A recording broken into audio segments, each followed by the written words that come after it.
Singapore একটি আধুনিক শহর যেখানে ঐতিহ্য আর প্রযুক্তির হাতে হাত রেখে চলে।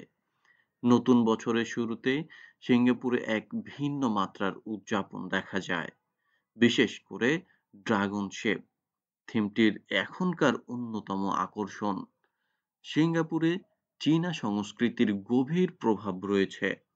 নতুন বছর উদযাপনকে চীনা ক্যালেন্ডারের অনুসারে সাজানো হয়, যেখানে ড্রাগন একটি শক্তি, সৌভাগ্য এবং সাফল্যের প্রতীক। ড্রাগন ডান্স সিঙ্গাপুরের নতুন বছরের অন্যতম প্রধান আকর্ষণ।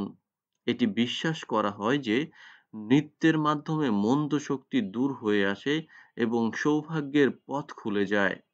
নতুন বছরের সময় চায়না টাউনে জমে ওঠে বিশেষ বাজার।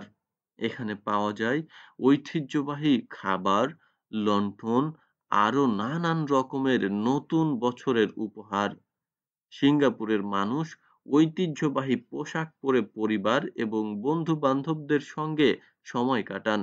একে অপরকে শুভেচ্ছা জানানোর পাশাপাশি সৌভাগ্যের জন্য হংবাও বা লাল খাম উপহার দেয়া হয়।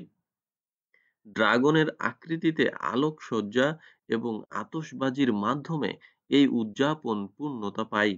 সিঙ্গাপুরের এই দৃশ্য শুধু স্থানীয় মানুষদের নয়, পর্যটকদের জন্যও বিশেষ আকর্ষণ। সিঙ্গাপুরের এই নতুন বছরের উদযাপন কেবল একটি উৎসব নয়, এটি ঐতিহ্য আর আধুনিকতার মেলবন্ধনের উদাহরণ। আপনি কি কখনো সিঙ্গাপুরে এই অসাধারণ উদযাপন দেখেছেন? আপনার অভিজ্ঞতা আমাদের সঙ্গে শেয়ার করুন। বিস্তারিত কমেন্টে লিখে দিন।